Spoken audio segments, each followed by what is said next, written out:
I'm Dave Lochran. With me, Chris Spags, and we've got a really solid show for you today. You might ask why. Well, we've got ownership projections, which means that we're going to discuss that. We're going to take a deep dive into some stats that Spags has taken the time to pull up himself, and a general overview of the slate. Yesterday, Sal Vetri and I took a first look at salaries, breaking down news, snap counts, targets. We'll do a little bit more of that today, but we'll get in a little bit deeper. We have ownership. We do have projections. So this is basically the real start of the NFL Week 3. So, Chris? Yeah, no, I'm excited for it. I mean, week 2, I think it's sort of the same thing we've had the first 2 weeks, where I feel like there have been some big moral victories and in a few things that have just damaged me along the way. In particular, trusting Alvin Kamara. Who knew out of all the things that would go wrong in week 2 that would be the one that would really blow up everything? But we got to get back on the horse, and that's it's a week to do it. I'm hoping, Lofty. Yeah, let's certainly hope that it goes better than last week, man. The Alvin Kamara news obviously was nothing short of brutal with Drew Brees. Ben Roethlisberger going down, out for the season. That's huge. You have Michael Gallup out, and I want to recap some of this with you since you weren't with me yesterday. Michael Gallup was out, so maybe you see someone like Devin Smith get more work. There are 2 teams that are 20-plus point favorites. I can't remember the last time I've seen that.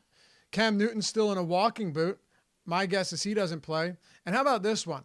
The Philadelphia Eagles canceled their practice and decided just to do a walkthrough today. The reason being, according to Doug Peterson, there are so many injuries. Now, he says Carson Wentz is fine, but he said that last year, and, well, he was outside of a broken back. So, I don't know what to think anymore, man. I want to fire the whole fucking medical crew for this. The whole medical team for the Eagles. How is half of your team hurt on non-contact injuries by week 3? It drives me nuts, Spags. Sounds like they have to stretch a little more. That's what I remember from football. You got to do the stretching. You got to do your counting. Everybody lined up 10 in a row, and you do your neck stretch. You have a teammate helping you out. That's what they need to do. They need to team build better by stretching out each other's groins a little more. I don't know. Seriously, it's out of control, man. But just hit on it quickly. What are your thoughts? Number one, on the New Orleans Saints without Drew Brees. I mean, it's a massive loss. This guy never misses games, which means you know that it's serious. I mean, we already know, but when Drew Brees is missing games, it's really hard to even know what to predict, right? Like, it's hard to know what to project for because, like, when's the last time we've seen this? So I don't know, man. But right now, what I do know is that the Saints in Seattle are 4.5 point dogs, 44.5 point total. They have a 20. I said I assume that their implied total would come in around 19 or 20. So we're at 20. They've had Bridgewater's had a whole week to work, or will have a whole week to work with the first team. But I don't know. It's going to be a different offense for sure.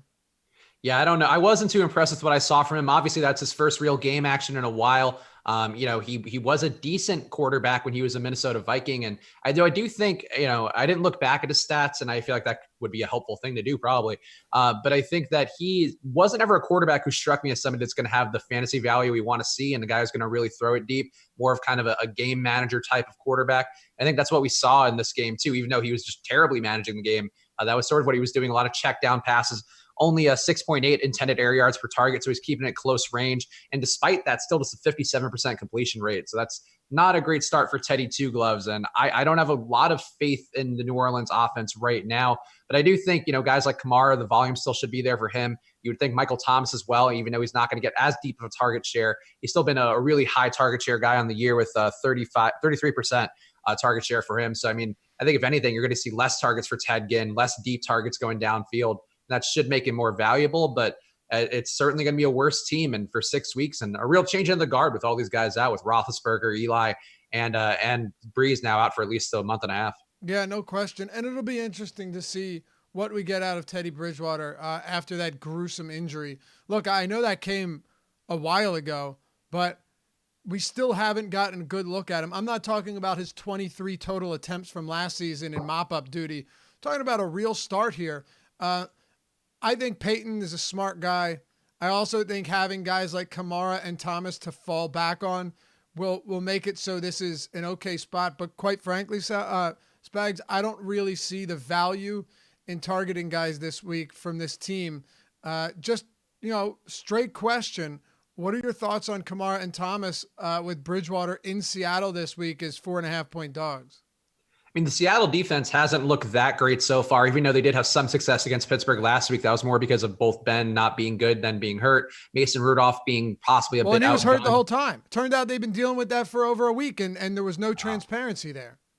Yeah, it didn't look great for them overall, even though they did get decent results. According to PFF grades, they still are pretty poorly graded in terms of coverage, pretty poorly graded in terms of overall defense. The only one they did pretty well with was the run defense. They did oppress James Conner, who also is hurt with his knee problems, though apparently he'll be playing.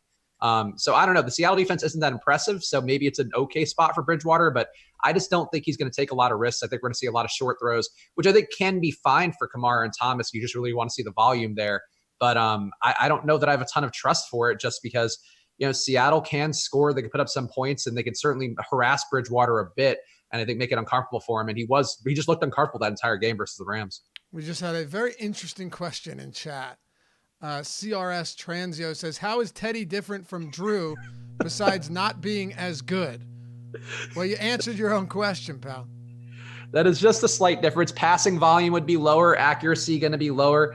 He didn't turn it over, so that's a positive. I guess Drew Brees is also not a big turnover guy, but yeah, Brees is one of the most accurate quarterbacks on deep throws, which is something Teddy Bridgewater probably doesn't bring to the table, and just accurate across the board. And Bridgewater, I think, not nearly as accurate and definitely not nearly as good. So a great point by that guy. Damn, Spags, it's like you prepared for that question, dude. That was solid. It's hard, coming off the cuff with a question like that. Like, is there anything wrong with it besides not being as good? Right. What's different between my house and your house other than yours being a mansion and mine being a double wide? As long as they both try their hardest, that's all we can ask out of both Bridgewater and the trailer park that we're living in, metaphorically. Right. All right. Any other news you want to hit on? Because we can go over some of these teams. Like, we're going to spend some time on the Cowboys, but if there's anything I missed, feel free to shoot it out there. Yes, look, Cam Newton's the one I'm the most curious about, because I have a personal thing. It's actually on my family coat of arms. Any quarterback named Allen I have to support. And Kyle Allen, a guy who was pretty good in week 17 last year, I think actually, and so here's one of the things. There's one of my preseason hot takes, which I think has sort of looked true thus far. It certainly bounced back, but I think Cam Newton's kind of done. I don't know if he's done, but I think he's hurt, and I think it's affecting him enough, and I don't think he got everything taken care of in a way that's going to help him out. And if he's out this week, I actually think it could be a really nice spot for Kyle Allen in another pace-up spot against Arizona, who's basically playing them as like the Coors Field of the NFL because of the pace they're bringing to the table. I think it's a spot where Kyle Allen could be useful. I think if he isn't in, or if Cam Newton isn't rather, he could actually have that bounce-back game too, because Arizona's pass defense has been so bad, not generating a lot of pressure, giving up a lot of rushing yards too, so McCaffrey can get it going on the ground and versus with his little short dink and dunk passes. So I think that's a really important spot to hear about this week, and I'm ready to play whichever quarterback's going to be in that matchup. That's very interesting. And you know what? I have trouble disagreeing with you, because I tweeted this yesterday, but I think it's an incredible stat that bears repeating, just to kind of reinforce what you're saying. Larry Fitzgerald, Damiere Byrd, and Christian Kirk rank first, second, and fourth in routes run this season. I mean, really think about that, Sal. God, I keep calling you Sal. I'm starting to feel a little racist against Italians here, Dave. Spags, think about that. 1, 2, and 4. I know they play at the fastest pace, but volume is king. And even if some of these guys like Bird aren't particularly good, look at the other side of it too. There are going to be more plays run in this game likely than any other game, which is exactly why you're on Allen and assuming the pass catchers as well, right? And hey, what about this? How much worse can they be than Cam Newton through the first 2 weeks? Serious question. Yeah, Cam Newton's had a 56% completion rate so far this year, and I think Kyle Allen did show an ability to hit those short and intermediate throws, and I think that's sort of what you're hoping for DJ Moore, for Curtis Samuel, and for Greg Olsen too. I don't think he'll be quite as much of an important target for Kyle Allen as he is for Cam Newton because of the rapport that those guys have. But yeah, the pace here, both teams playing. Carolina actually playing at a shockingly high 22-second pace per game, or per snap rather. And Arizona actually a little bit slower, 22.2 seconds per snap there. So I didn't realize that Carolina's pace has also been pretty high on the year. I think it's a really big opportunity spot. We've seen Cam when he was in there last week versus Tampa Bay. He was certainly taking a lot of deep targets. And granted, the Bucs did shut down the run game pretty well. They're looking pretty rejuvenated under Todd Bowles. But I think there's going to be a big opportunity here. And you mentioned the routes run. We talked about that last week with Bird, Keyshawn Johnson, who kind of slipped down the food chain, lost a bit of his snaps to Michael Crabtree. But those guys are running a ton of routes. There's a ton of opportunity. Both Fitzgerald and Kirk are over 10 targets per game. Like, this game could be really explosive fantasy-wise. And the team total isn't great, so that's certainly going to give you a little bit of pause, but it's still one where the pace should certainly be there. Yeah. Where do you think DJ Moore ranked him up? I'll just tell you. DJ Moore in average depth of target in week 2, 9.25. Look, that's not good when you consider Keenan Allen was at 15, Metcalf at 16, Ridley at 17, right? Brandon Cooks at 22, Demarcus Robinson at 25. But PPR is king as well as volume. And now Moore's had 24 targets through 2 games. Look, I know that Newton hasn't been good, but I was buying into DJ Moore before the season. And have the results been stellar? No, they haven't been stellar.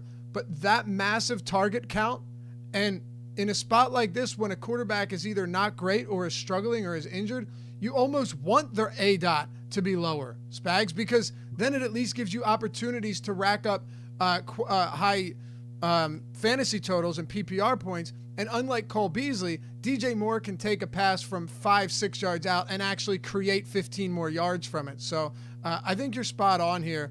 And there are a lot of cheap quarterbacks to go to. We're going to jump into ownership in just a minute. Of the cheap quarterbacks, you know, whether it be Bridgewater or Kyle Rudolph or Allen, who would your and we don't know that Newton's out. My guess, though, he doesn't play. Who would your preferred, sub 5K quarterback be? I think if we're assuming Newton's going to be out, it would be Kyle Allen for me. I'm just really intrigued by the spot here. I think he can kind of rise with the tide. As you mentioned, DJ Moore, a good close range target who does have that big playability. We did see, I don't know if it was a Cam Newton game plan thing. I would think so, because he did kind of make a point of wanting to show that he could throw the deep ball. Even though he sucked at it, he did give a ton of targets, 20-plus yards to Curtis Samuel in that game to bring his average up to 3.5 20-plus yard targets per game for Curtis Samuel. So I think there's certainly a big opportunity for these guys, whether it's Kyle Allen in there or Cam Newton. And if Allen is in there, I do trust what I saw from him last year. I was really impressed with him down the stretch. And I think compared to like Luke Falk, a guy who really, he was accurate, but he's going against the Patriots and he's probably going to get steamrolled, a very low Vegas total. I think Mason Rudolph really not, I think he could have some games that are going to be decent, but I don't know that this is the one for him. I think Kyle Allen's in the best spot because that pace, the pace and volume is a really big thing. And we're seeing it over and over again in DFS this year, that the pace and the volume are two things you really have to chase more than anything. And if that's going to be the spot for Kyle Allen, I think he's in the safest spot overall. Absolutely. Falk's not even in the player pool. But they got him in. They got him in yesterday. They sent an email out to notify everybody. Oh, did they really?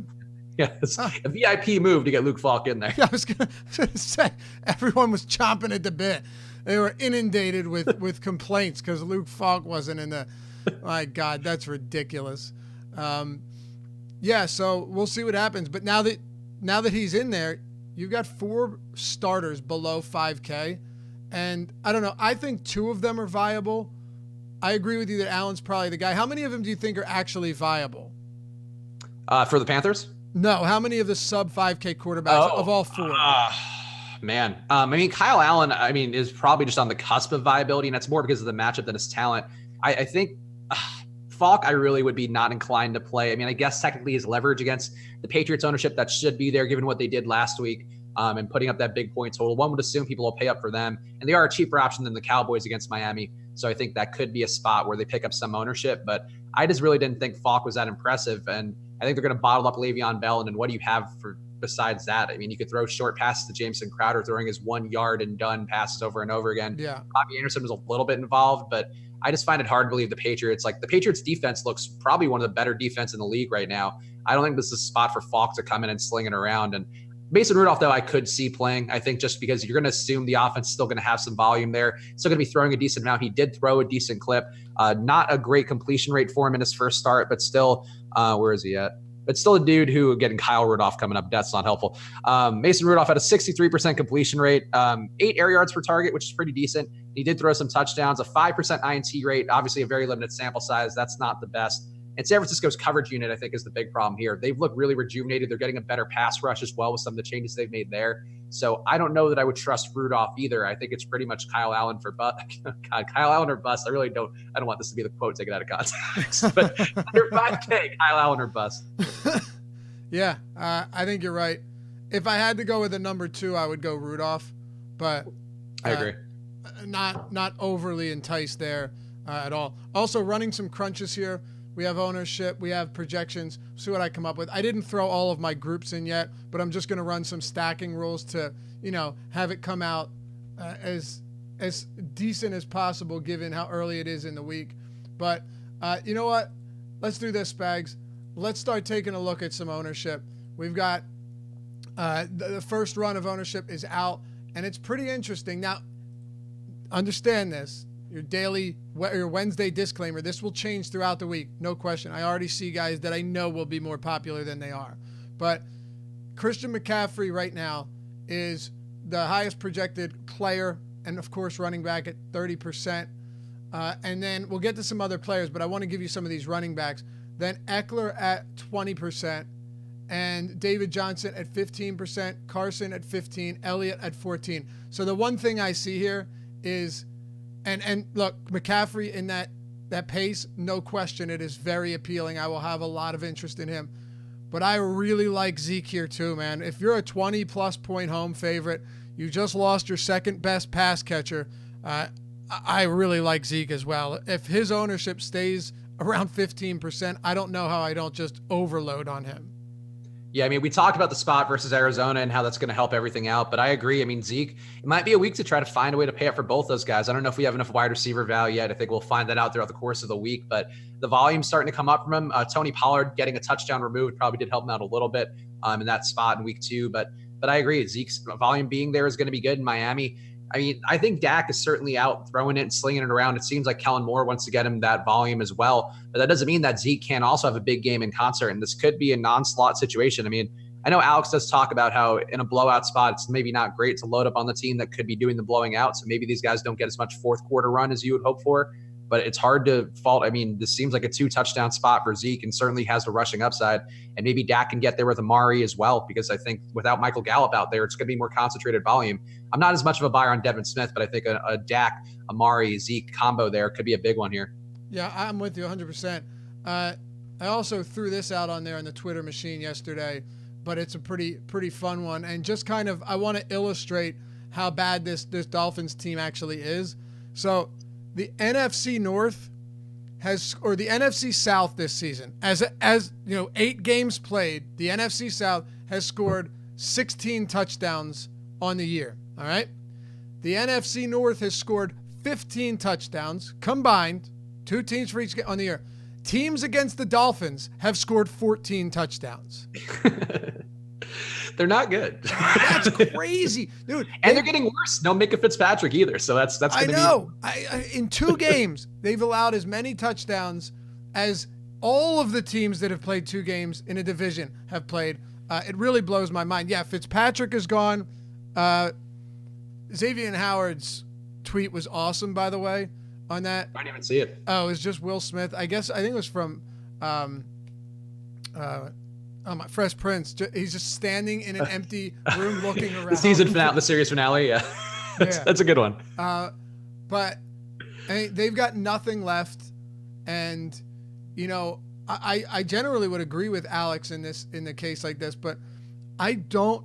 And look, I'm not saying we agree or disagree because we don't even know his opinion on this, right? But generally speaking, this game though, if Zeke's out by the end of the third quarter, he probably has 202. Like in order to be out, you have to produce, and without Gallup, you have Amari Cooper, you have Zeke.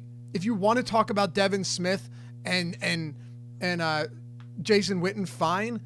But dude, Elliott is just going to get absolutely fed, and I don't see how they stop him. Yeah, I mean, the time of possession for Miami on the year is really bad, 21 minutes and 42 seconds per game for them. So that is a lot of time up in the air for Dallas. And one would think that that kind of time of possession that could go their way would certainly result in more run plays being run, both for Zeke and for Tony Pollard.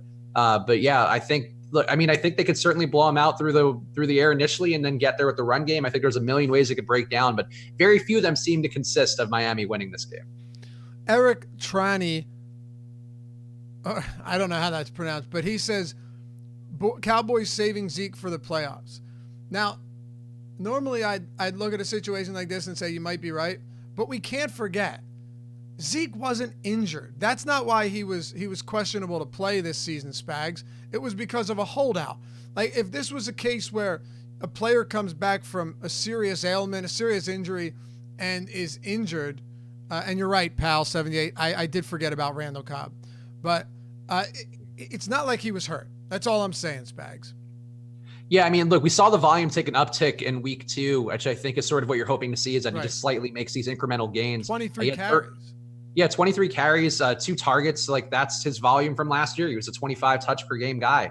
So that's exactly what you're hoping to see. He could still lose some snaps to Pollard. If he's getting that 25 touches, I think that's really what you're hoping to hit. That's the bell cow role, which there's nobody else really in that mark besides Dalvin Cook right now. So I think it's a spot where you just got to trust the volume and not try to overthink it, because he's involved. He looked good. Washington's defense, I think, not a bad one, not a good one either, but certainly better than Miami's. And he had a monster game there. So yeah, I think he's a very viable pivot to McCaffrey, or if you want to be contrarian, try to find ways to afford both those guys.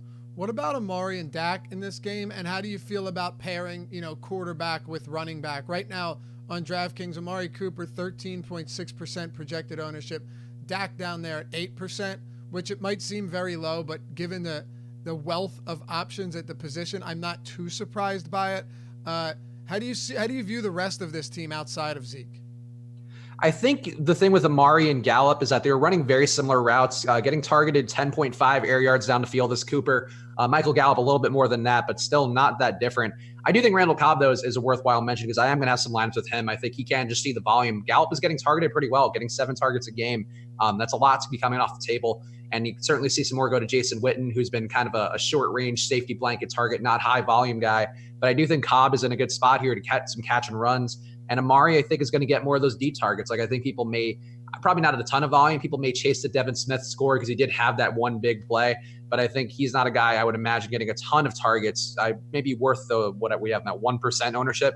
That seems about right. Like, I wouldn't want much more than that. But Cobb and Cooper, I think, look great. And Dak has looked strong. I mean, granted, when you run for a 90-yard run like he had in that game, it's going to certainly boost your stats a bit. But he's just been looking really good. They're passing it. Like, I think you can get there with an onslaught of Cowboys. Yeah, no question. When your total is that high, when you're favored by that much, it's definitely worth going overweight. We already talked about Carolina, but you made some interesting points on Kyle Allen. Talk to me about Christian McCaffrey coming off an absolutely dreadful appearance in Thursday Night Football against Tampa. Hey, it was Thursday night. Cam Newton was off all day or the entire game.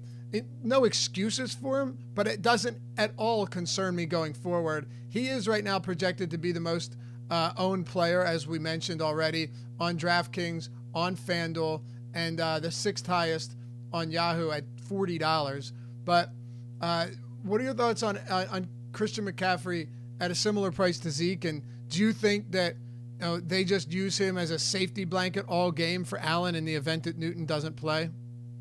Yeah, I would think that's how he gets used. I mean, I really do believe that Bucs defense is taking some steps forward under Todd Bowles. The secondary is still not the best. But yeah, like, they were really stuffing the run well. They kept swarming to McCaffrey every time. And, you're going to have those games. Like, it sucks. McCaffrey is still a very elite back, still a high touch guy. I think, he's still got 23.5 touches per game. Like, that's not going to be a bad number by any stretch. It sucks when a guy gets stonewalled, but sometimes it's going to happen. And the Bucs seem like a team this year who at least is going to, they throttled San Francisco in the run as well in week 1. And then we saw what San Francisco did versus Cincinnati. They just ran the ball down their gullet over and over and over again. So this could just be a good run defense for the Bucs. Well graded by PFF too for the Bucs defense, a 75 grade, which is actually pretty decent. Whereas Arizona, 62 grade in the run defense, giving up 4.6 yards per rush so far. And the volume is going to be there for McCaffrey. And I think you could see a lot of those little short throws too for PPR value that he can end up breaking, because Arizona does kind of give up a lot east to west, and that seems to be where McCaffrey thrives. So I really think it's going to be a monster McCaffrey spot, and whether it's whatever's at QB out there, they could put me or you out there at QB. I think it's still going to be a nice spot for McCaffrey. Yeah, I think you're right. Would you be willing to pair him with Allen? I think so. I think he'll get enough passing game volume there where he could have use, and Allen could then kind of get those little cheap touchdowns. Maybe gets maybe not a big yardage today, but gets a touchdown to Olsen, gets a touchdown to Moore or Samuel. That seems within range to me. And McCaffrey is really the one I think you can trust the volume for him. Whatever quarterback's in there, he's going to get those touches. He's going to get those short looks. Maybe probably not the best overall correlation play, I think, based on just the things you would look at over time. But at the price point for Allen, I don't hate it. And McCaffrey, if we want to afford McCaffrey and Zeke, that's one way to do it. All right. Hey, Draftkings is sponsored. So Draftkings is sponsored. I'm looking at the tabs for ownership, going back and forth. The NFL Strategy Show is sponsored by Yahoo Daily Fantasy Sports. They got the $500,000 baller this week with a pretty phenomenal payout structure, 50 to first, 30K to second, then 20, 10. Really balanced payout structure, which makes it a lot more fun to play on sites like that. DraftKings was doing it with the slant. Yahoo, something very similar, but with no CSV. You start entering those lineups early. It's difficult. It takes some time, but it certainly is appealing if you have the time to do it. And you can get $30 in Yahoo Sports Rewards points, those YSRPs. All you got to do is sign up at Awesomeo.com. Very simple. Go to Awesomeo.com, click on the MLB tab, and you'll see the Spotlight Hitters article right on the landing page. It's entirely free. Click on that. You'll see the Yahoo link right at the top. Sign up when you deposit. Get your Yahoo Sports Rewards points, as good as cash, to play on the site, to win, and then withdraw. Obviously, you can't just get them and withdraw. That would be a horrible business model, and no one condones that. But you play, you win, the money is yours. So sign up through us at Awesomeo.com. Click the MLB tab. Spotlight Hitters, free, and the link is right at the top. A lot of great contests, some zero management fee contests this week as well, and a whole lot more, including some big free rolls. And if you're working with a smaller bankroll, the $25,000 $1 entry, 4K to first, is a great spot to start. That's Yahoo Daily Fantasy Sports, sponsor of the NFL Strategy Show. Okay, Spags. I've been wanting to talk about this because I think this could be one of the best spots on the slate that no one's going to go to, or at least not enough people. Is it going to be Jameis Winston? No, because I wasn't ready for it yet. We'll get there, dude. Don't worry. We got plenty of time to talk on Jameis Winston. We need to heal a little bit over the course of the hour. Wait, what's that? Need to heal a little bit before we get to Jameis Winston still. Exactly. Yeah. Got to prepare. Yeah. Okay. So what I wanted to talk about, and I mentioned this to Sal yesterday, depending on ownership, which we didn't have until today or late last night, Patrick Mahomes. So he threw for 278 yards and 4 touchdowns in a single quarter last game. He is the best quarterback in the league. He's unbelievable. His 2 longest touchdowns were called back. Like, that's how crazy of a game this was. And right now we're projecting him at around 7% ownership. I don't think he's going to be that popular this week for a multitude of reasons. You have Dak against Miami. You have Jameis, very discounted, who I like very much, against New York.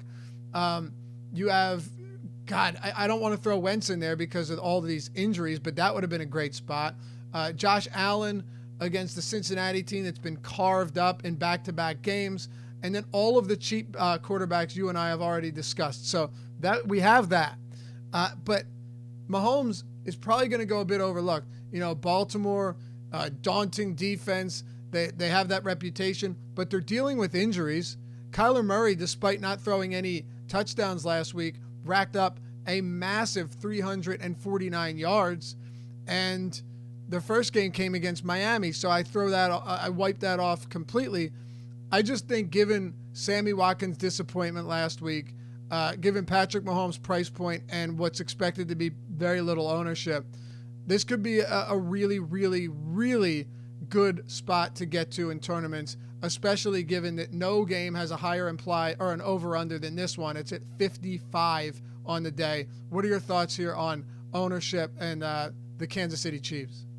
Yeah, I mean, look, I think Baltimore is a good defense, and I do think they made some decent improvements there, even though Kyler Murray did get there. I kind of had a hard time articulating this point to Josh on Live Before Lock, where I was like, yeah, like I know the play volume, people may see that as a positive, but I think Arizona should get more shots, and I think that's sort of going to help them out because they don't seem super inclined to turn the ball over. I think when they do kind of have bad drives, they just suck. They just don't get things done. But Kyler's really been avoiding picks pretty well, avoiding sacks for the most part too, which are, I think, encouraging signs.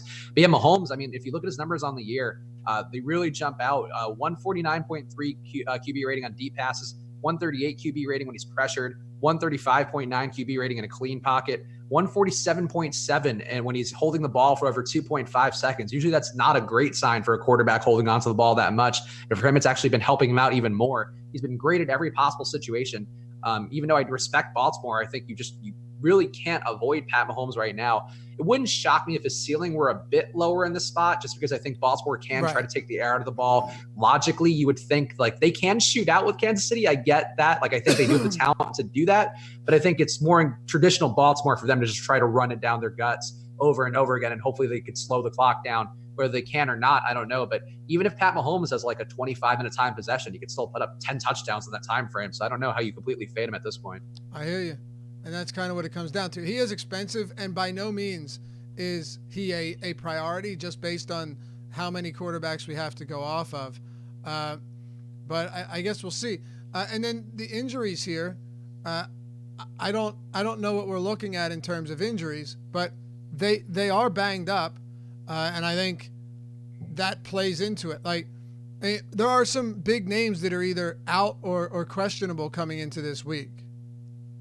Yeah, and I mean, the thing, too, with the Baltimore's defense, looking at it now, according to PFF, the run defense, really by far the best part of their defense. The coverage grade actually not that good, 65.5, and that was a strength last year. So maybe that's the kind of the injuries, some of the guys being a little bit hurt and slower as a result. But yeah, there's definitely opportunity for Mahomes to get stuff done here. And at this point, like I think it's kind of wrong to just think Mahomes is going to be really pressed in a meaningful way by any matchup. And on a week where we're talking about Kyle Allen, we're talking about Luke Falk. I mean, granted, we're probably not going to play Luke Falk or Mason Rudolph, but people will be playing those guys, and that does give you a value in going to a quarterback who's got, a 22-point floor probably in pretty much every spot. Yeah. Well, I guess we'll see how it works. But yeah, Jimmy Smith, I think he's out a couple more weeks, or at least this week. At least I believe so. Yeah. Talk to me about some of these other quarterbacks. I really don't have a whole lot of interest in discussing ownership much when it comes to the position because it's usually really spread out. Does anyone stand out to you, though? Like Kyler Murray's basically unowned. We still have to do some updates here because it looks like Roethlisberger's still in there. But all in all, is there anything that stands out to you? Oh, and Eli Manning as well. Anything stand out to you as a pretty appealing spot? On the other side, Lamar being 3.5% projected ownership on DraftKings seems like a good situation for him. That. He's been really good. We saw the rushing upside, 100 rushing yards in that last game. I mean, the throws have been good.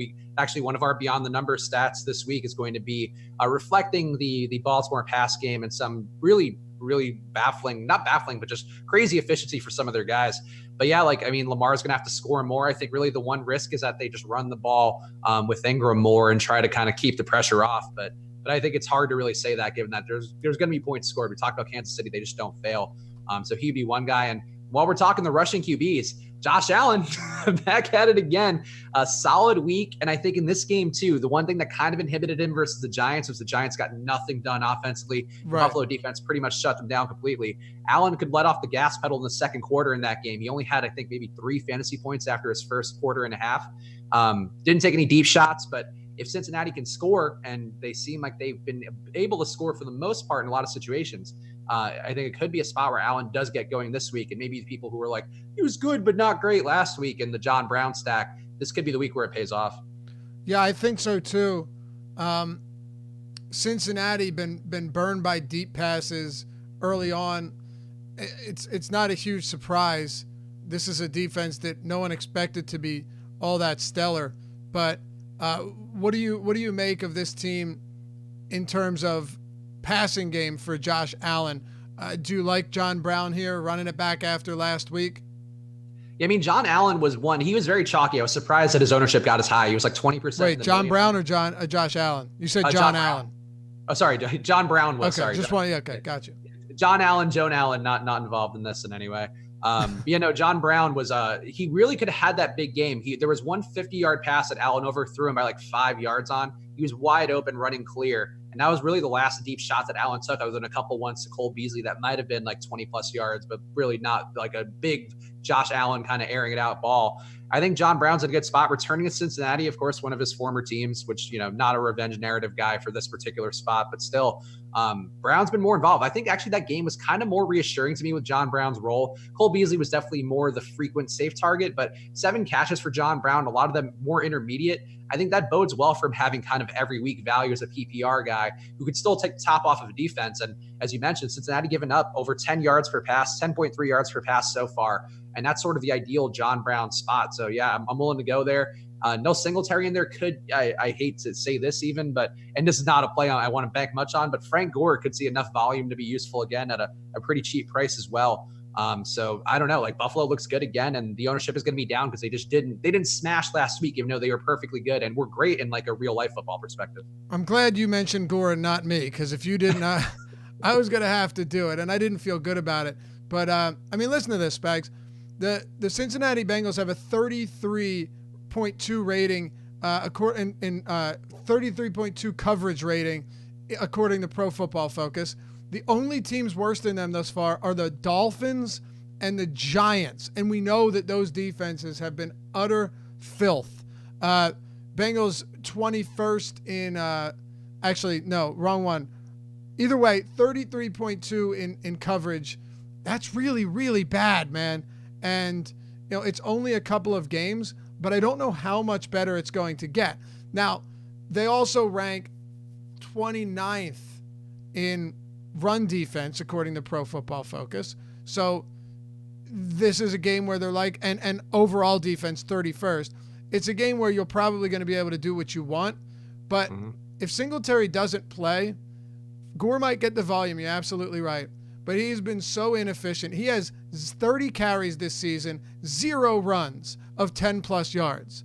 Singletary has only had 10 carries, and he has 7 runs of 10-plus yards. It's driving me nuts the way that he is being used. I mean, it pisses me off, man.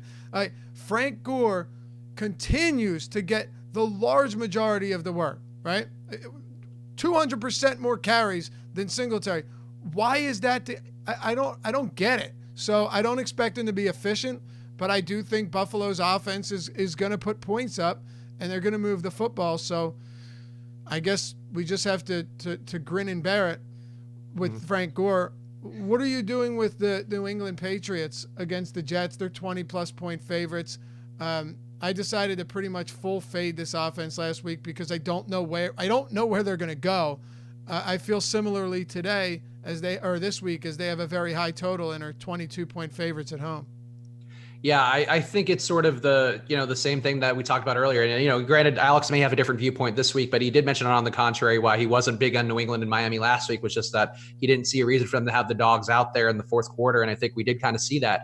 I also think the one takeaway I had was that, to me, Antonio Brown looks like the only safe receiver out there, and certainly that could change. But he's running Edelman routes. He's not running Entman's routes. That'd be a different thing. That'd be fun. He's running Edelman routes. He's running Gordon routes. Like, I think he's going to really cut into those guys' potential. Sony Michel, the volume should be there. You would think that he's going to get a lot of rushing opportunities in the spot. And this Jets defense has looked worse going to Greg Williams, I think, for the most part. Not going to be a positive spin for them based on also what we've seen with Todd Bowles in Tampa Bay. I think, the spot with Greg Williams, that team didn't look great versus Cleveland, even though Cleveland kind of did give him some easy plays. So I don't know. I wouldn't mind going to Antonio Brown. I wouldn't mind going to Sony Michel. Everything beyond that, though, like, I think it's all pretty fluid and hard to trust. And maybe Edelman has a big game. Maybe the Jets secondary kind of covers better, and they have been pretty decent in coverage overall. 74.6 grade from PFF, so that's not terrible. But I don't know. I just don't find it hard to believe. I find it hard to believe the defense doesn't really cause a lot of damage. They just don't need to do much here. I'm with you. Sony Michel right now projected for no ownership, which I do think makes him pretty interesting. Again, it's just a matter of, will they even need him? Will Rex Burkhead break off a long touchdown and then James White gets one too, so they don't need Sony Michel? There's many, many ways that this could go wrong. So assuming his ownership is that low, I'll definitely have interest. but it's hard to get there.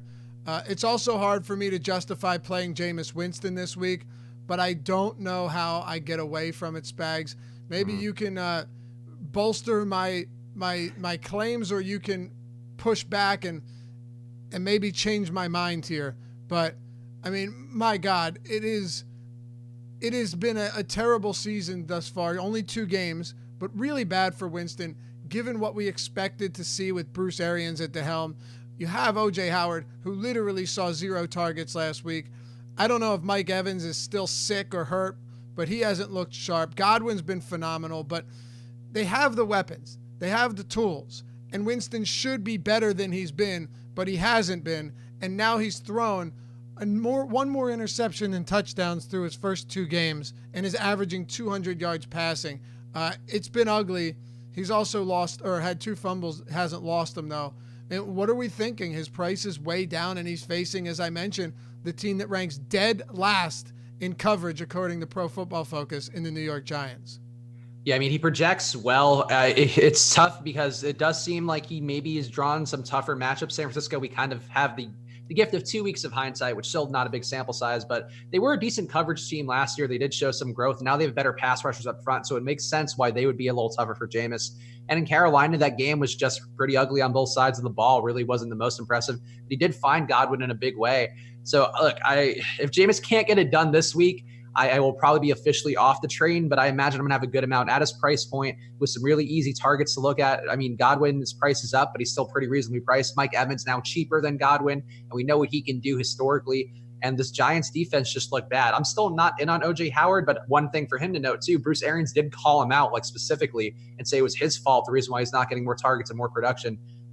He's not running a ton of routes. He's running barely more than Cameron Brate, so that's not the best, and especially for people who drafted him really high in season long.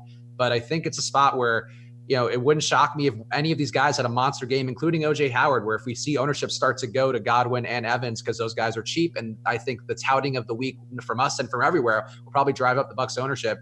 If Howard is going to be low owned, he has that big play ability. He's a gigantic guy who runs like a 4.40. He can certainly get it going, and getting called out by the coach can be a signifier of things that could be better to come. Man, I didn't see that. Why did he say it was his fault?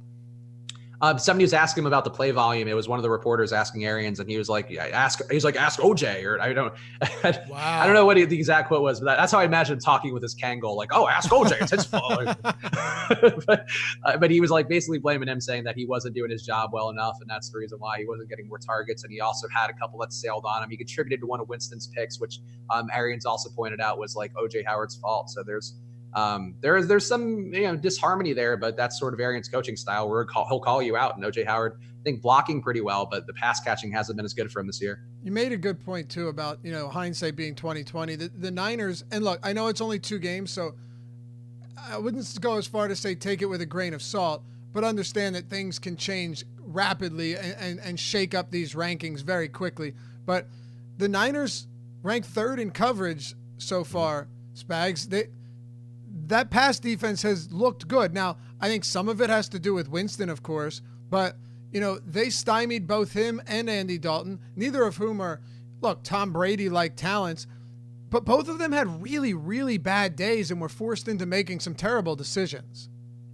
Yeah, the defenses look good. I think they're getting better rush, having Bosa in there, having some of the additions they made in free agency, I think is certainly helping them out. And they weren't a bad secondary last year. They did one stat that I like to look at, which I don't know has a perfect correlation to future performance, but pass deflection rates, I think, are something which can kind of be a signifier year over year. They were around the ball a lot, deflecting passes last year. And I think that is a sign that they're around guys, which is, more than you could say for the Giants, who are not even anywhere close to touching the ball. If you could touch the ball, you could defend some plays, and with better coaching and just kind of improvements in the pass rush, I think we're seeing that all kind of pay dividends now. And I think that also makes San Francisco an interesting defense to go against. But yeah, I think it's hard to kind of put Jameis through the lens of that we want to be critical of him because he lets us down time and again. And the stats also just don't look good over time. But San Francisco might be good. And I think that's the thing in Carolina, a divisional game where it was certainly played close to the vest. I think those spots could be very different than a Giants team who just guys were wide open. Cole Beasley was like juking guys and getting first downs. Like that's not a defense you want to trust in any way. So I want to ask you one more question, and then we're going to hit on beyond the numbers. We got some great ones for this week that you came up with. I think this, for me personally, is going to be one of the toughest questions to answer, one of the toughest decisions to make on this slate. And it's tight end. So obviously if you have Kelsey and you're rostering Kelsey heavily, I get it. But I want to talk about these 5K guys, and those names are George Kittle, Zach Ertz, and Evan Ingram. So why is it such a tough decision? Well, George Kittle's $5,600. We have him projected at very high ownership right now. Second highest on the slate, not at his position, but overall behind only Christian McCaffrey. But his price has come down to $5,600, and the Pittsburgh Steelers, for all intents and purposes, have gotten jacked up in the passing game through their first few weeks. The only teams better than them in coverage have been the Raiders, or worse, Jags, Raiders, Bengals, Dolphins, and Giants. Will that improve? I do believe it will. But I also believe they have some serious holes, and the defense has been on the field way more than they need to be. So you have George Kittle, $5,600. And then you have Zach Ertz at $5,700. He has always been a favorite target of Carson Wentz. But now you have no Deshaun Jackson. He will be out. And presumably Alshon Jeffrey will be out as well. In that scenario last week, Ertz saw 16 targets. 16 targets. He clearly will be the favorite option over guys like Mac Hollins and Nelson Aguilar. And finally, Spags, you have Evan Ingram, who was disappointing last time out, but still hauled in 6 of 8 targets, only 48 yards. But Daniel Jones is under center now, and I think we've already heard it many times that they will look to get Ingram very involved and make him a focal point of this offense. I do think Sterling Shepard's status will play into this. He was present at today's practice, but all three of them have a ton of upside at those price points. Right now, Kittle 24% projected ownership, Ertz 12, and Ingram 10.7. Floor's yours, Spags. So I like Kittle a lot as a talent. I think, and obviously the matchup you mentioned with Pittsburgh is going to be a really good one based on the pass coverage they've shown so far. The routes run, though, are a real concern. I think would be a tiebreaker for me, where I imagine I'll be under the field on Kittle quite a bit. He's only running 21 routes per game, which is not good. He wasn't a huge route runner last year, but he was getting more. They did say they wanted to have him running less this year. And it seems like it's shown. Still a great yards per route guy, still getting 2.6 yards per route. He's getting targeted when he is running routes, a 31% target rate for his routes run. But compared to Ertz, you mentioned had those 16 targets last week. He's running 41 routes a game. Ingram's running 39 routes a game. Like, these guys are involved. I think there's some concern for me with Ingram that it's having Jones out there is not going to be a great thing. I don't think. I'm not buying into the Danny Dimes nickname, no matter how much people want to try to turn that marketing jargon into reality.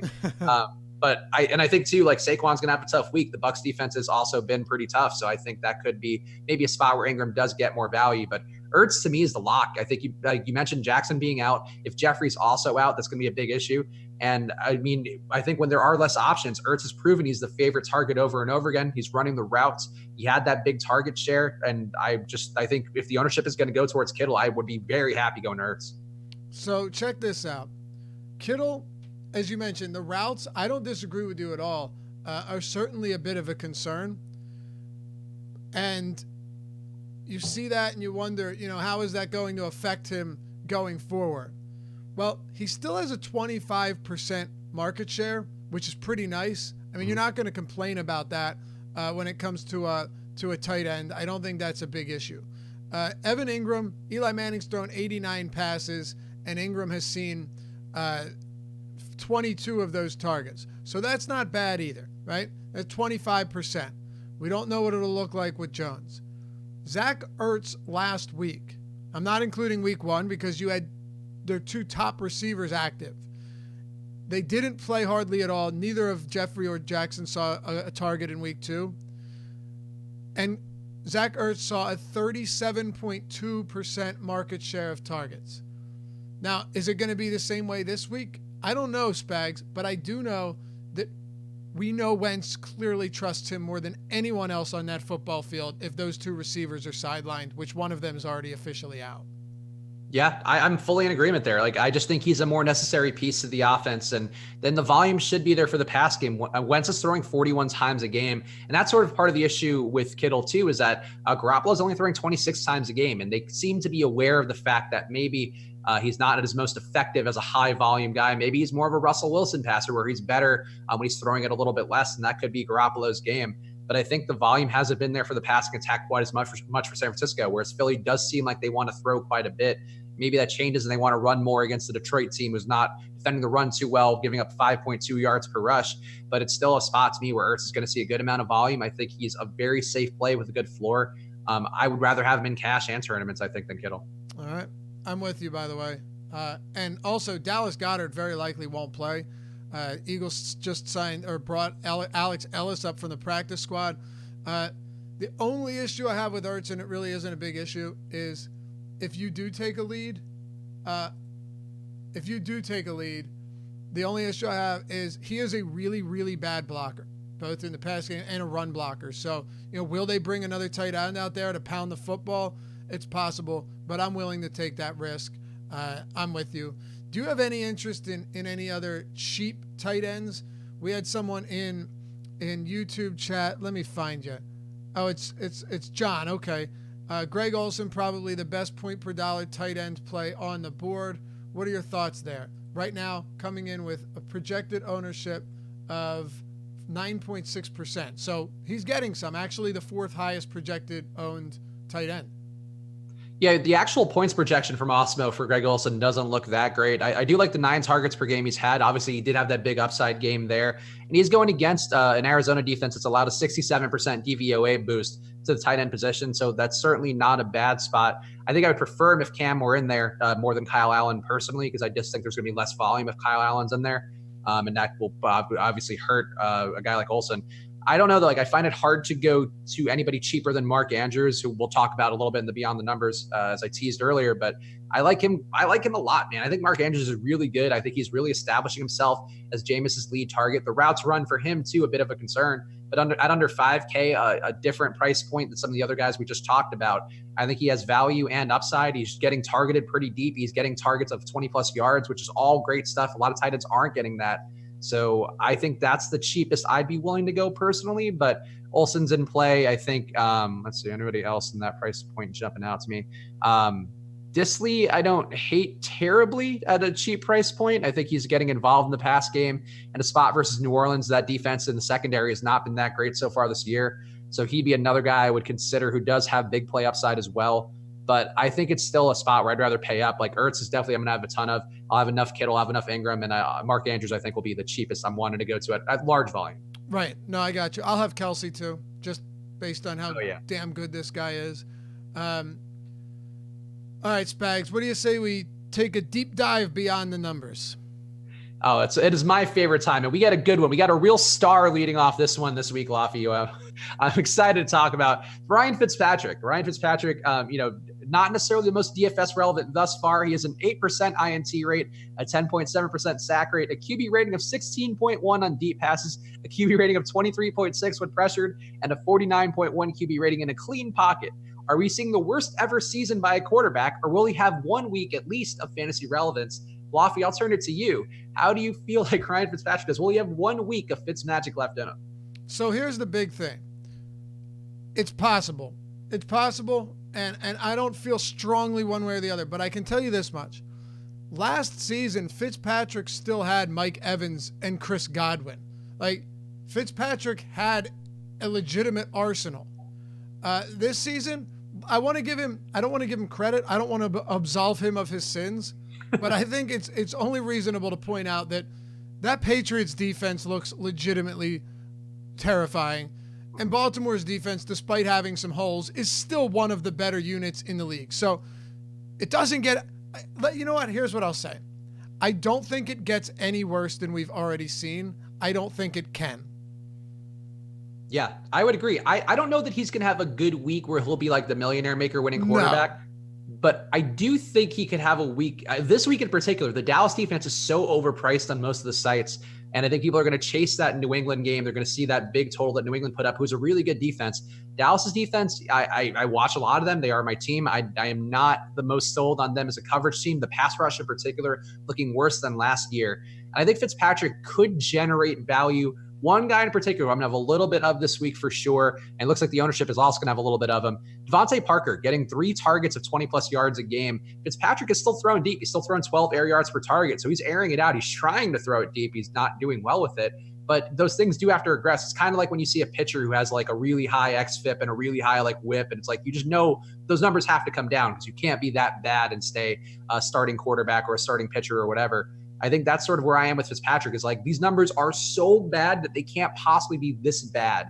And I think this is Dallas, where he kind of levels out a little bit. He's still going to be probably the worst quarterback in the league, but he could level out enough to have value for guys. Yeah, and to your point, 5th worst in pass rush this season so far would be the Dallas Cowboys. Believe it or not, Dallas Cowboys, Pro Football Focus has them dead last in run defense. The problem is who can even run the ball? Kalen Ballage was an utter disgrace last week, ducking balls thrown his way, bobbing them up in the air just so the opposing team could intercept them. It looked coordinated, and if it was, it's actually some of the most brilliant stuff I've ever seen. I mean, doing some Harlem Globetrotters taking. Yeah, exactly. I would love to get a live look on their practices where they're just like bobbing passes to the defense. It'd be awesome. But I think you have a point. Let's go on to the next one. Before we do that, what happens if someone goes to awesomeo.com/join and wants to check out what we've got, Spags? Well, I hear the buzz on the street that all the cool kids are talking about here in downtown Los Angeles is that we have deals as low as $3.95 a week on there. And many kids are saying, a lot of cool kids hanging out after school, they're like, man, I could get a value meal or I could get an Awesomeo membership. I'm going to invest in myself and get that. So there's a lot of value there. They have the ownership projections, of course. We also the express packages, as I mentioned, $3.95 a week. That's very cheap. That's less than a coffee you'd be getting at Starbucks today. So go check it out if you want to just be a casual player and get in there. And of course, if they use the promo code NFL Strategy, they're getting half off of a month of Awesomeo Plus. So get an all access pass, run through the final stretches of MLB with all of us, as we are painfully doing every day. And that in the NFL at the same time. NBA also around the corner, so you get in there if you get your all access pass for a month now. So there's a lot of things that me and all the cool kids are talking about, Lafayette, awesomeo.com/join. Word on the streets, bro. All right. Word to your mothers. That's what we like to say. Here's the next one. And this is probably my favorite one of the 3 that you came up with.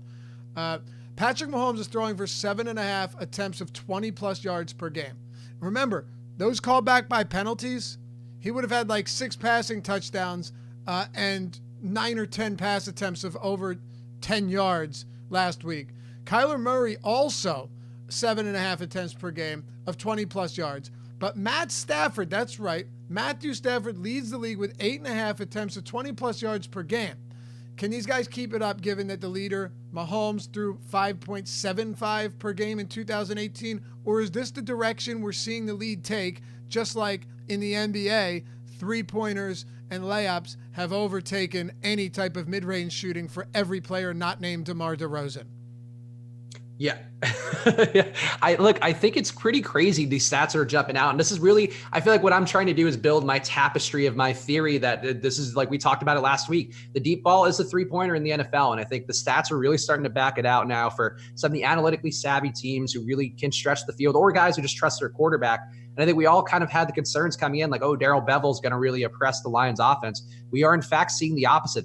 He threw more deep balls, Stafford did, in week 2 than he did in week 1. And that was against an Arizona team who you would think you would want to air it out even more. There's a lot of deep targets for Kenny Golladay per game, getting 3.5 targets of 20-plus yards now per game for him. Marvin Jones also getting 2 per game. Danny Amendola getting 1 per game. Hawkinson 1.5. These guys are spreading the field really well. And Philly, the pass coverage hasn't been the best. I think they could regress back a little more positively this year, but there's a lot of opportunity for these guys. And I do think tracking deep balls and that opportunity, our boy Josh was not a big fan of the air yard stat, which I'm a big fan of on our Sunday Live Before Lock show. But I think it's one way to tell the guys who have that really volatile ceiling, that high potential ceiling. And Stafford, Mahomes, and Murray are currently in a class of their own with the deep ball. Yeah, I mean, the reason I think it's a good stat is simply based nothing short of it kind of illustrates what type of upside you're looking at. What type of upside these guys have as quarterbacks and as a connection between the two. I'm certainly on board with it. It makes me wonder though, and I looked this up right now. What's Kenny Galladay's ADOT? What type of air yards is he seeing? because you've got to be airing it out somewhere, and it would be, to him or Marvin Jones. So average depth of target for Kenny Golladay is 16 yards. It's really not bad. It's the same as Deshaun Jackson, Calvin Ridley through 2 weeks. Well, really 1 week for Deshaun Jackson. And then for Marvin Jones, it's at 14.3. And I guess I have to point out TJ Hawkinson. I want to say week 1 was a bit fluky. He's at 17 yards. He's the only tight end in the top 20. Let me ask you this. If it does continue, which of these guys do you think it continues for?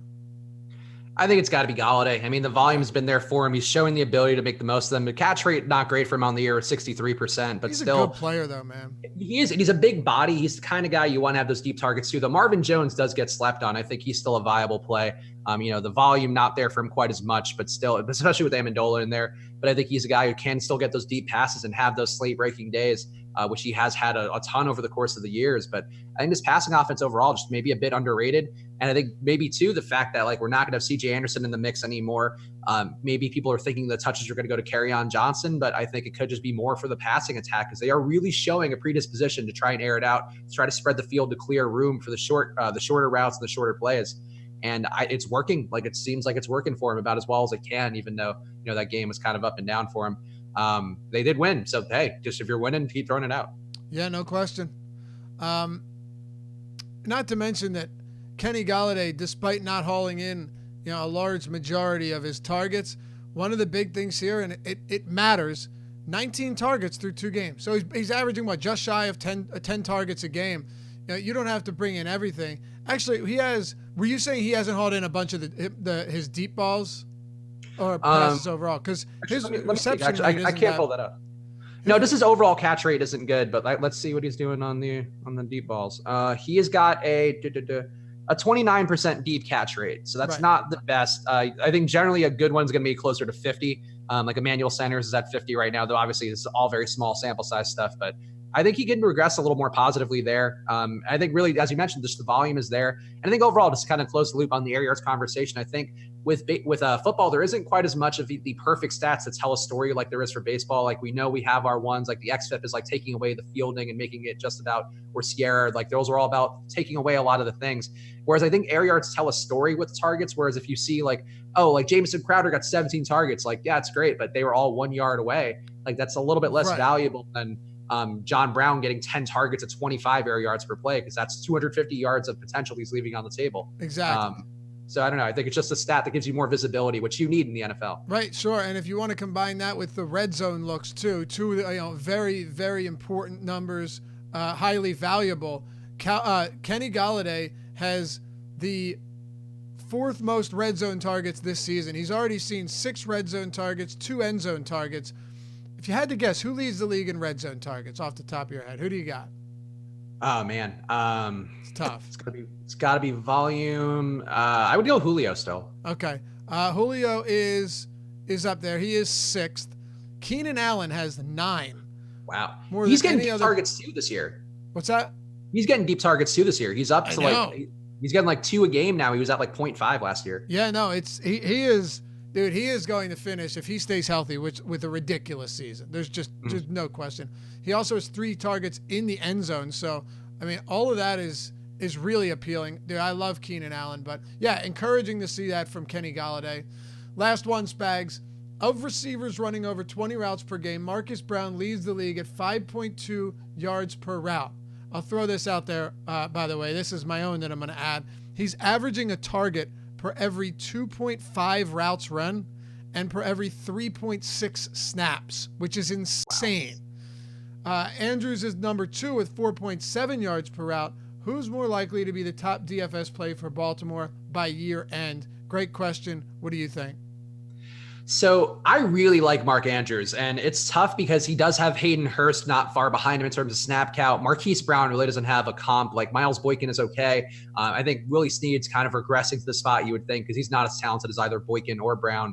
I think I would favor Andrews for the safety, but like Brown is showing, he ran some different routes in week 2, which I thought was nice to see that he's getting out. He got out there more. First of all, that's the first thing you want to see, but also running more intermediate routes, not just deep balls. He did have the game-breaking deep ball towards the end of the game, but still, more involved. Like same thing with John Brown. When you're getting these guys who are getting close range targets and also peppering it with the deep targets, that's kind of the ideal mix. But week to week, I would still favor Andrews because he's a beast, man. He's got some Gronk-like ability, I think, and he's, should be probably slept on less by the Baltimore passing attack where they're putting Hurst in there and Nick Boyle in there. Like I would just be putting Andrews out there for 90% of the snaps. No, it's encouraging. It really is. This is not what we expected. Like I think we all expected Andrews would get a decent amount of targets based on Lamar Jackson's inability to throw downfield, but who would have thought that Marcus Brown plays 14 snaps in week 1, sees 13 targets in week 2. Who would have thought that Mark Andrews is he probably leads all tight ends in fantasy points, right? He has to. Yeah, I would think so. And the deep targets too. Brown getting 2 deep targets a game of 20 plus yards, and Andrews getting 1.5, which there aren't a lot of tight ends getting those targets. CJ Hawkinson's really the only other guy getting that at volume. Is Kelsey? Kelsey might not even be there. Kelsey's getting 2 per game, so Kelsey's right there too. But like you're paying a lesser price for a guy who's really a safety blanket and also stretching the field. Like that's sort of a nice spot for him. And to me, until he's priced in the 5Ks, I think he's going to have a lot of volume for me. Yeah, no question. God, Kenny Golladay has 7 deep targets this year. Yeah, leads the league. Wow, carrying it out against that Eagles defense and Ronald Darby that just got flamed last week. They got lucky that Ryan overthrew a couple of them. That was hideous. All right, Sal. Oh, dude, I'm so sorry. You're on a run there. You had a good hour of not doing it. I was doing great. Problem is, I'm with Sal on Tuesday and Thursday, right? So then you just get used to it. Man, it's disrespectful, and I apologize. It's okay. It's a Spags sandwich for you. I get it. I get the reps with the thing. All right, Spags. What do you have before we head out of here? Any other ownership or stats that we want to point out before we come back tomorrow and do a game-by-game breakdown? I guess the ownership on the Chargers is just one that we should touch real fast because we did mention Keenan Allen. These guys are going to be pretty chalky. It looks like Eckler and Allen. After being a convert on Eckler, I didn't believe in week 1. That sold me enough. Week 2 was good, having a lot of him. Same exact thing for me. Yeah, back on there week 3. I think the spot versus Houston, again, a team who's looking much worse in run defense with no Jadeveon Clowney in there. Giving up 6 yards per rush on the year. That's not good. Eckler involved in the passing attack. Chalk Eckler, chalk. Honestly, I'll probably find a way to get Eckler, McCaffrey, and Elliott in some lineups because I think these guys have monster ceilings and they all look great and the price is still reasonable. So, yeah, Eckler and Allen, chalk. They're looking good. Beautiful. And I've got one more for you. Running back position. We've got some discounts this week. Among these guys, who would you rather play? Are you ready for this? Frank Gore on DraftKings is $4,400. Peyton Barber, finally coming off a decent game, $4,600, but he is facing the Giants, who are downright dismal. All right, so you've got Gore, you've got Barber, and now you have Duke Johnson, who everyone got excited, and basically his usage has been unchanged from where it was, slightly up from where it was in Cleveland, while Carlos Hyde comes out last week and sees, 20 carries? Yep. 20 carries. So Carlos Hyde's 45, Duke Johnson is 43, Frank Gore's 44, Barber's 46. Who would you go with here if you had to pick one of them? Man, that's a tough call. The volume is there for Barber, but it is still a hot hand situation where Ronald Jones, if he got going, I think could take some snaps away. He didn't do it in week 2, but he did a little bit in week 1. And Duke Johnson, as you mentioned, the role seems to be shifting towards Carlos Hyde. So I am going to pick Frank Gore. Okay. Oh, man. I was setting you up just so I had you saying it twice. I can't pick Barber because, you get that one game, and I had him in Showdown. It felt great to have him there, but that's it. That's how Peyton Barber works. He'll give you one game, and you're like, I'm done. Gore, You're still kind of on the upswing, and Duke is clearly on the downswing. And, what a trap by you. What a trap lay. Couldn't help myself. I pointed it out yesterday, but I also think that if there was a game for him to break out, this would be the one for Miles Sanders. I'll get into that a little bit more tomorrow, but Detroit has been dreadful defensively in the run game. Not only that, but I expect the Eagles to at least be playing with a lead or a very competitive game where they're not forced to throw. Wentz threw 47 times the other day, and he was out in the concussion protocol or in the tent, and McCown still threw like 8 times. So, they threw 50 times in this game or more, and I think that'll change a lot this week back in Philadelphia. I wouldn't be surprised to see Miles Sanders have himself a solid game. My only concern is that if Zach Ertz is out there run blocking, it's going to get hideous real quick. So pay attention to Dallas Goedert as we go throughout the week. That'll do it for us. Thanks as always for tuning in.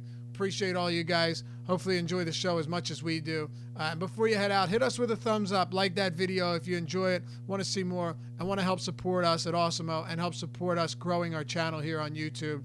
Subscribe, hit the notification bell as well. Good luck in everything DFS tonight. We'll catch you back here. Full game-by-game breakdown tomorrow, 11 a.m. Eastern Time on the NFL Strategy Show. Peace. Bye, guys.